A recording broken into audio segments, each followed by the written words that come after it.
Bonjour à tous, aujourd'hui très content de vous retrouver sur le BTC, non pas le BTC mais le Gold, excusez-moi j'ai tellement l'habitude du BTC, le Gold face au dollar. On va analyser celui-ci parce qu'aujourd'hui bien tout simplement il y a une donation qu'il a demandé. Vous savez quand vous faites une donation bien tout volontiers, je vous offre tout volontiers toutes les règles d'Elliott en français, comme ça de votre côté pour faire le même travail, projection de prix haussier, baissier, etc., mettre des points d'entrée, des TP, des stop loss et également de manière calculée. Et en plus de ça, si vous voulez aller plus loin, vous pouvez également, si vous le désirez encore une fois, me demander une analyse à la demande sur n'importe quel actif spéculatif, qu'il soit crypto-monnaie ou pas, et je le ferai le plus rapidement possible en vidéo. Ici, avant de commencer l'analyse, on part sur une rétrospective, voir où est-ce qu'on en était précédemment, donc c'est-à-dire l'analyse précédente, le suivi d'analyse, d'accord? Donc il y a plusieurs vidéos, on est haussier sur le gold, ou en tout cas on a commencé à être haussier sur le gold depuis la dernière analyse qui date d'il y a déjà plusieurs mois, donc les premières analyses faites sur le gold, ou aux alentours des 1200 $. Donc ici on voyait les 1005, on a d'ailleurs touché les 1005, donc on est très content. Maintenant, ce qui se passe, on continue l'analyse en vidéo ensemble et on continue les décomptes, d'accord? On voit, d'accord, ici clairement, alors c'est peut-être pas bien mis là, je vais mieux zoomer, mais on voit ici potentiellement sommet 3 et correction de 4. Aujourd'hui, où est-ce qu'on en est? On va continuer le décompte, d'accord? On va continuer le décompte, voir où est-ce qu'on en est, etc. Regardez, on va zoomer dessus, c'est rien de complexe, et clairement, on est arrivé au sommet de 3 et on fait la correction de 4. Donc ici, clairement, je vous montre ce qui était dans la vidéo précédente, sommet de 3, correction de 4. On y est. Maintenant, on va vraiment parler, encore n'oubliez pas, il y a différents scénarios, on l'avait abordé également dans la vidéo précédente, la WXYX vers la Z, ou alors également déjà la Y qui serait terminée et qui irait vers la Z. Alors, pour montrer vite fait quand même, qu'on a tout abordé ensemble, que je vois bien ça, clairement, ici, on voit, ça se voit pas bien, voilà, ici on le voit, donc clairement, ici, clairement, A, B, C terminé et on recrache. Donc ici, on verrait donc du coup la Z que je dois indiquer ici, d'accord? X, puis hop, on recrache en Z. Ou alors, au contraire, on a fini notre WX, Y et on est obligé de commencer et on devrait commencer, vous le savez très bien, les figures haussières. D'accord, les figures haussières, c'est-à-dire que pour le montrer, voilà. Donc WX, Y terminé et on a enfin sorti du crash. Là maintenant, c'est bête, mais c'est comme ça, on ne sait pas où on en est. C'est pour ça qu'on est passé acheteur assez tôt à 1200 $. D'accord, ici je ne l'ai pas en vidéo, mais de toute façon, c'est dans la vidéo précédente d'il y a encore plus de mois. Et que maintenant, il faut prendre, ou en tout cas penser à prendre des TP. Il faut se dire, bon voilà, je sécurise ma position, je prends un peu d'argent pour au cas où le cours s'écrase, au moins je suis un peu bénéficiaire là-dessus. D'accord, donc maintenant on va regarder le suivi. Je n'ai toujours pas et encore pas de conviction profondément indiquée sur une hausse ou une baisse à long terme. D'accord, il faut attendre et vraiment avoir de la patience.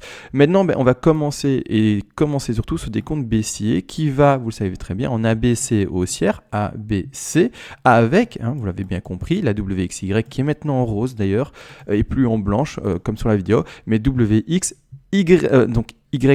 X et puis poum, Z, d'accord? Il faudra regarder ça maintenant, d'accord?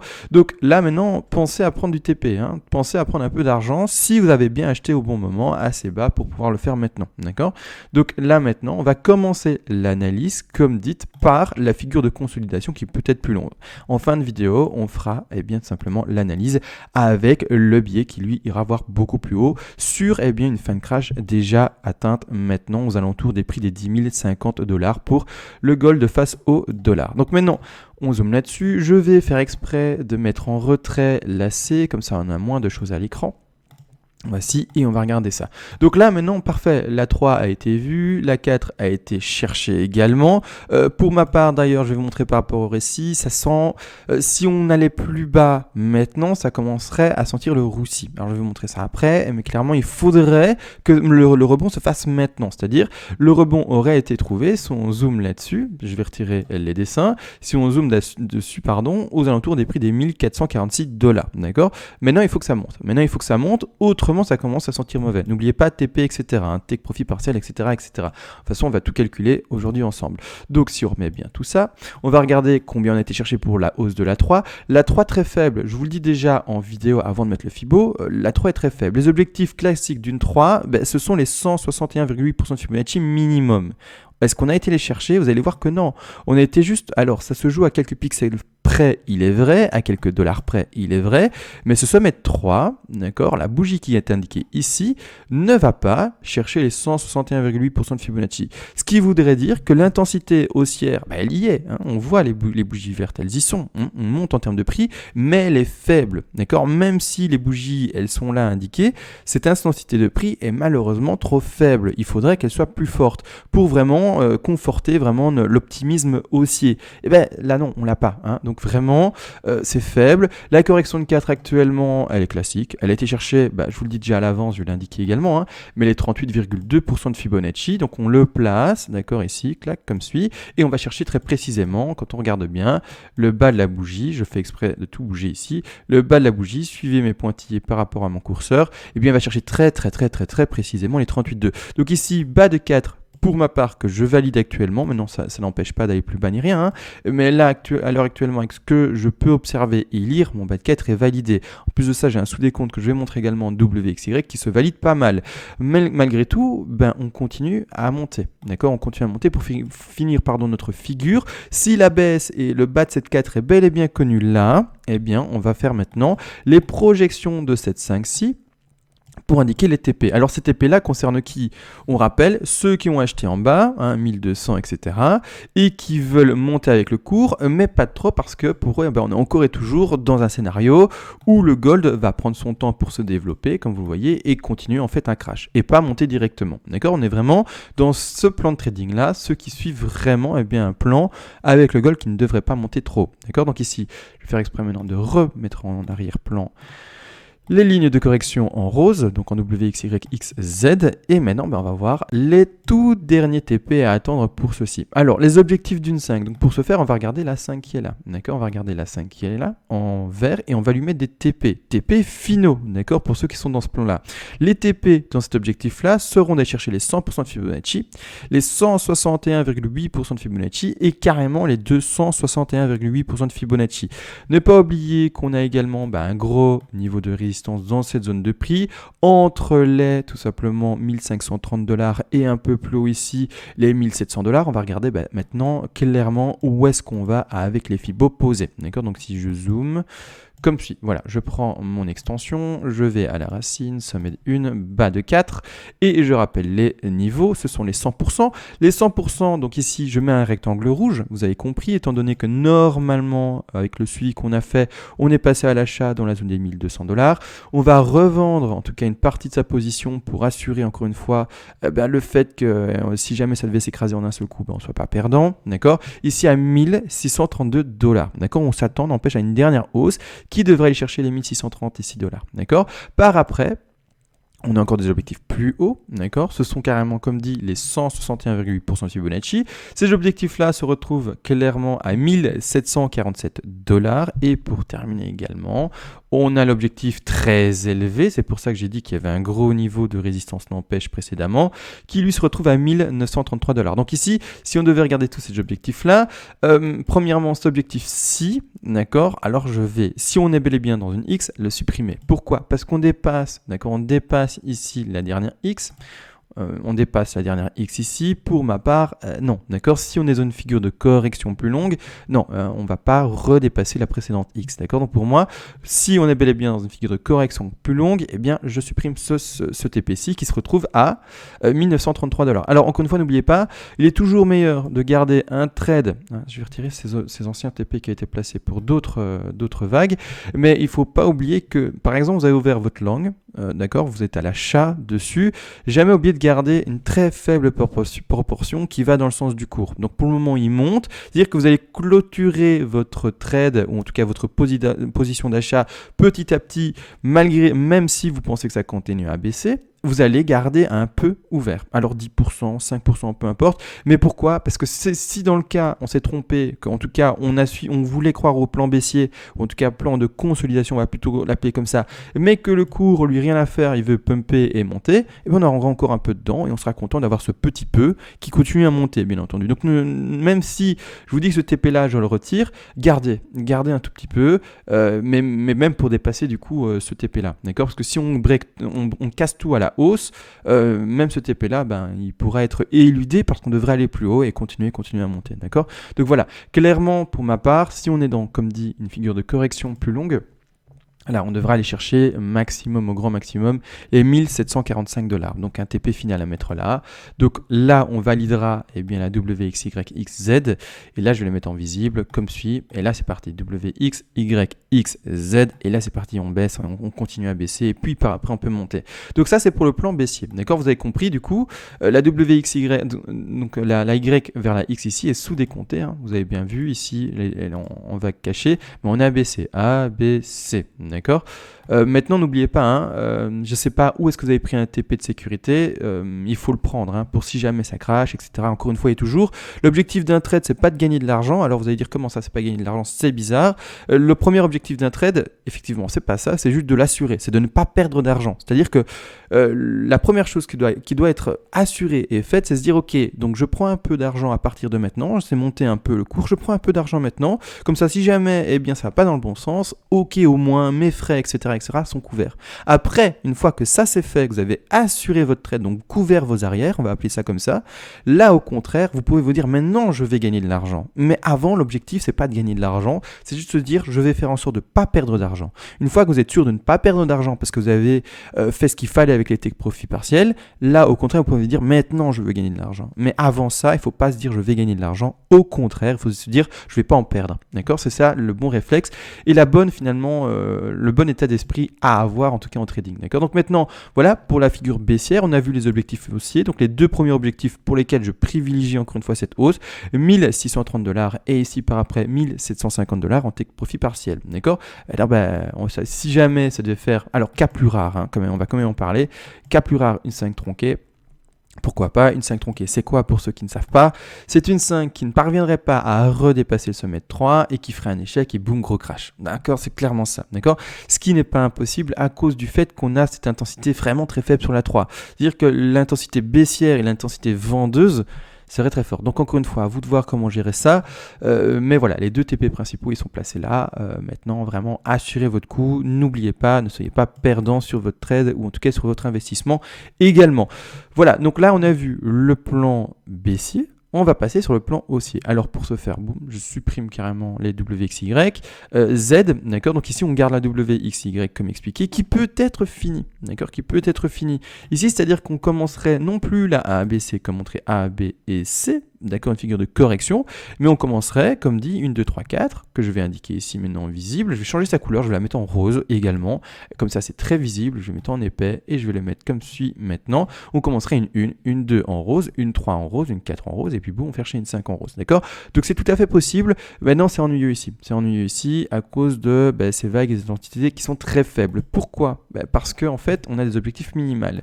L'objectif de cette 3 là sera encore une fois les 161,8% de Fibonacci, la 3 en rose ici, d'accord? Donc ici, on va mettre notre Fibo ensemble.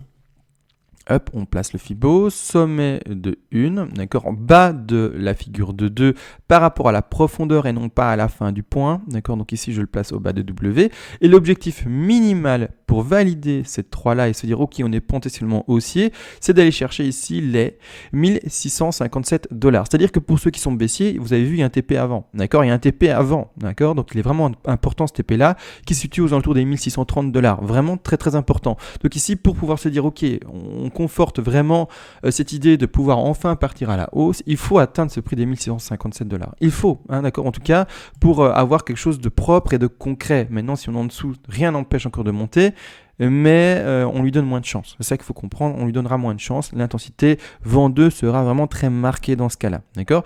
Donc là, maintenant, on attend la 3. Après une correction qui va minimum à, comme dit, 1659, on va l'arrondir à 1660 $, 1655, enfin bref, ces alentours de prix-là, d'accord? Et par après, correction de 4. Encore une fois, on peut aller plus haut, mais ce qui me gêne fortement, c'est cette intensité de la 4 vers la 5 et cette 3 là, d'accord? On peut aller voir plus haut, parce que maintenant du coup je vais retirer ces deux objectifs là, qui sont d'ailleurs les sous-objectifs de 5, mais les objectifs d'une 3 en rose, pourquoi pas, peut-être qu'il va péter le gold, mais seront du coup également les 261,8% de Fibonacci, carrément aller aux 1986 $ et également eh bien 423,6. Alors, il faut comprendre, hein, voilà, je vais retirer les petits ici, les anciens TP, mais ici 423,6 qui sont à 2553 $. Le problème, c'est que quand on voit la sous-vague, on se dit c'est chaud, il faudrait faire une extension sur la 5, énorme, hein. En gros on aurait fait des toutes petites vagues et puis boum, extension.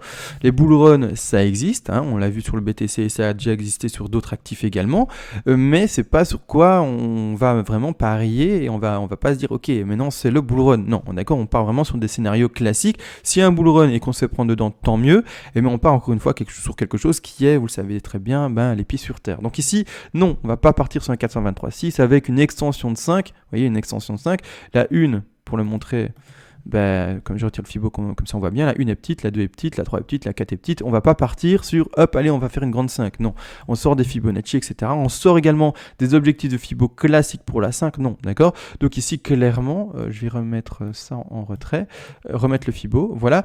Clairement, non. 423,6, non, d'accord. 261,8, on va regarder, mais également assez difficile à y croire. Ce sera aller chercher les 1982.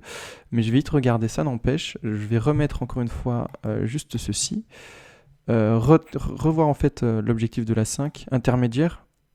Hop, hop et hop. On va chercher les 261,8. Oui. Allez, on pourrait aller chercher ici également. D'accord. Donc ceux qui veulent jouer une 3, vraiment qui sont maintenant du coup dans un marché haussier, hein, vous pourriez mettre un TP pour juste la 3. Hein, d'accord. Vous pouvez mettre des TP ici. Hein, à 261,8 finalement également, comme finalement la C pratiquement, hein, qui irait chercher les 1934.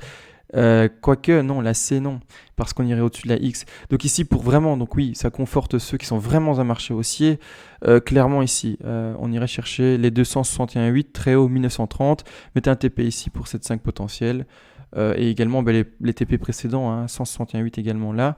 Mais c'est un peu bas, hein, d'accord, c'est un peu bas ici, hein, à 1750 si je me rappelle bien.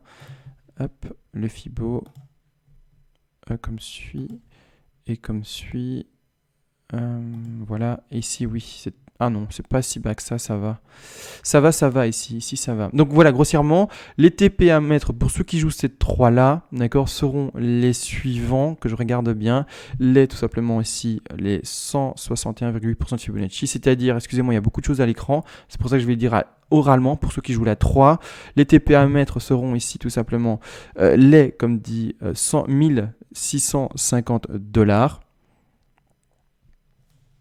Ensuite, qu'est-ce que je regardais autre chose à côté, excusez-moi. Également, tout simplement ici, les 1975 $ pour dire précisément. Et pour carrément terminer, c'est très haut, mais c'est pour ça que je n'y crois pas. D'accord, ce sont vraiment ici tout en haut, les 2500 $, mais clairement, je n'y crois pas. D'accord, maintenant voilà, à voir. Mais ici, les 3 TP, donc je vais tout retirer, les Fibo, etc. Les 3 TP à placer pour ce sommet de 3 là. Maintenant, encore une fois, comme dit, voir des extensions de 5 qui iraient voir aussi haut, j'ai du mal. Donc vraiment, le TP finalement à privilégier serait ici au 1650, TP2 également à privilégier mais qui est déjà pas mal fort, 1980 et pour terminer là-bas tout en haut. D'accord, excusez-moi, j'étais un peu brouillon au début, mais j'avais autre chose en tête, je pensais à autre chose en même temps en fait. Voilà, donc maintenant là pour la 3, hein, on a indiqué les TP et on va regarder par rapport à la 3 la plus faible potentielle, et bien enfin les objectifs de la 5. D'accord, on va faire exprès de voir ça ensemble. Alors, objectif de 5, on va les faire ensemble tout de suite. Hop, je remets le Fibo là-bas en dessous, le sommet de 1, je vais au bas de... Attendez, ici tout simplement, bien placer ma 3 maintenant. Donc hop, ici 3 là, 5 ici, hein, donc c'est l'objectif de 1650, 1660, hein, comme on avait dit. Correction de 4. Alors, correction de 4, on a fait une 2 assez puissante. D'accord, c'est-à-dire que normalement, la correction de la 2 devrait être plutôt faible. Donc, on va regarder correction de 2, plutôt faible. Donc, c'est-à-dire de 4 ici plutôt faible, donc une 23,6 et 38,2. On va le taper à 23,6, d'accord? Quelque chose de plutôt faible, hein, comme dit. Hein. Donc 2 puissantes, hein, 2 puissantes, donc 4 plutôt faibles. Ça, c'est le petit tips. Et enfin, la projection à la hausse de cette dernière 5. Donc dernière 5, hop. Je ne sais pas pourquoi j'utilise pas mes raccourcis que j'ai mis. ce n'est pas grave, comme suit, bas de 4. Les objectifs dans ce cas-ci, si on part bel et bien là-dedans, ce sont les 100, 161,8 et 261,8% de Fibonacci. On va tous les indiquer, c'est-à-dire 100 ici. Après, je vais dire après les prix également, 161,8 et pour terminer également les 261,8% de Fibonacci. C'est-à-dire que cette 5-là, ici, je vais retirer à ce potentiel-ci haussier, dire 1862 $. Donc ici, maintenant, c'est plus les personnes qui jouent cette petite-là. Donc il faut comprendre, il y a des gens qui jouent sur du swing, c'est-à-dire en horaire. Il y a des gens par exemple, du scalp en minute ou quoi. Également du swing en horaire, par exemple du swing également en daily, en weekly, peu importe. C'est à vous de voir également quelle vague vous voulez jouer et quelle intensité vous voulez jouer. Ici, ceux qui veulent jouer vraiment du swing à plus long terme, eh bien, les TP sont les suivants potentiels à 1860 $, TP également numéro 2 à 2061 $ et TP numéro 3 qui irait chercher carrément les 2383 $. Donc on va arrondir à 2400 $. Cette vague-ci terminée, qui pourra se terminer là, là ou là, peu importe, c'est pour ça qu'on met des TP et on n'en a aucune idée à l'heure à laquelle je vous parle, clairement il faudra comprendre que si on est bel et bien sorti du plan baissier, on est là-dedans. On est carrément là-dedans. Là-dedans, pouf, pouf, pouf, pouf, et on monte, d'accord. Là maintenant, je vais pas faire le travail pour la suite, ce serait pas ridicule, mais on n'y est pas du tout, ça va faire rêver les gens, etc. C'est pas l'objectif. L'objectif de mes vidéos, c'est premièrement essayer de vous indiquer par rapport au plan que vous voulez adapter, en tout cas adopter, mettre des TP et des stop loss, c'est-à-dire des positions de revente de votre position, et également surtout mettre une sortie de position potentielle, d'accord. Donc c'est vraiment ça l'objectif de mes vidéos, c'est pas de vous faire rêver et vous dire voilà, l'or ou le bitcoin, peu importe, vont forcément aller là-bas en haut. Non, premier objectif, pensez à sécuriser votre trade ou votre position d'achat. Et après, on peut commencer à vraiment se dire qu'on se fait de l'argent. Maintenant, on est encore et toujours, pour les personnes qui font du swing, dans une position où on n'a pas encore atteint les TP. Donc du swing en weekly, carrément, d'accord, voire même presque, on pourrait le dire en monthly. Clairement, on n'est même pas encore dans les TP. Donc pensez, ça dépend où vous êtes passé à l'achat, mais encore une fois, à prendre un take profit partiel, comme je l'appelle, de sécurité, le 0.5, juste pour sécuriser, et après c'est parti, on prend ces TP, d'accord. Pour ceux qui font ici, comme vous l'avez vu, vraiment des intensités très haussières de ceci, d'accord. Maintenant, je pense qu'on a tout vu, c'est-à-dire que grossièrement, on n'a toujours et encore pas, petite conclusion en fin de vidéo, de conviction haussière ou baissière affirmée pour le gold. On est encore et toujours dans une zone, comme vous voyez, de range, d'accord, c'est-à-dire qu'on est encore et toujours dans une zone comprise entre les 1924 $ et le plus bas connu actuellement, le bottom entre guillemets connu actuellement à 10 046 $. On est au milieu. Donc maintenant, on n'a aucune conviction. Il faut juste en choisir une. C'est bête, mais il faut se dire, ok, moi je suis plutôt baissier ou haussier, et il faut choisir sa conviction et du coup adapter son plan de trading par rapport à ça. Il y a plusieurs plans de trading possibles. J'ai montré les 2, voire même les 3. Ça dépend encore une fois de la time frame qu'on utilise pour faire son trade. Mais voilà, clairement, il y en a plusieurs et il n'y a aucune conviction haussière ou baissière, d'affirmer actuellement. On pourra affirmer quand une conviction haussière, quand on aura, et c'est bête, une conviction haussière, quand on aura clairement pété les 123, alors pas les 100, les 100 on peut les péter et toujours être dans des figures de correction. On aura quand même, quand on aura pété donc du coup les 1928 $, plus ou moins ici sur le gold, et on aura clairement, c'est vrai, une conviction, on se dit enfin on commence à taper des nouveaux plus hauts, mais ça ne veut pas dire qu'on est sorti du range réellement, d'accord. On pourra vraiment se dire ok, maintenant on a une affirmation assez forte de la sortie du range, une fois qu'on aura carrément pété les 123% de Fibonacci. Pourquoi? Parce que ça exclura tout ce qui est les ABC en flat classiques. Après, il y a des ABC en flat qui sont étendus et des choses comme ça, mais elles sont extrêmement plus rares, surtout dans des time frames aussi grandes. Donc voilà, on va attendre premièrement la cassure pour avoir une conviction haussière et vraiment partir dans le scénario haussier comme celui-ci et revoir des 2000, 3000, etc. pour le gold. Seulement qu'on aura premièrement pété ce premier palier des 1920 et surtout quand on aura pété le second palier des 2126 $. D'accord, une fois qu'on aura pété ces deux paliers-là, là on se dira ok, on est de nouveau dans un marché haussier, là on peut y aller, on peut dessiner avec une certaine conviction ces vagues-là. Là maintenant elles sont indiquées, il faut le comprendre très tôt à l'avance, alors qu'on n'a aucune conviction. On est encore baissier ou haussier, on n'en sait rien. D'accord, c'est bête, mais c'est comme ça. Donc voilà, là on a tout vu. J'espère que j'étais assez clair. Il y a un moment où pendant la vidéo, je sais que je pensais à autre chose. toujours par rapport à de l'analyse, mais j'avais la tête autre part, j'expliquais et j'avais autre part. Donc si jamais c'était pas assez clair, n'hésitez pas à poser des questions sur le passage de la vidéo où j'étais un peu dans les, pas dans les rêves, mais vraiment dans les pensées par rapport à d'autres choses dans le trading également de toute façon. Mais peu importe, voilà, dites-moi si c'était clair, tant mieux. Si c'était moitié clair à un certain moment, n'hésitez surtout pas à me poser des questions. Sur ce, on va se laisser, on se retrouve d'ici quelques heures, j'ai une autre analyse également à faire qui concerne cette fois-ci l'oil. Donc on va faire ça également le plus rapidement possible. Sur ce, on se laisse et ciao.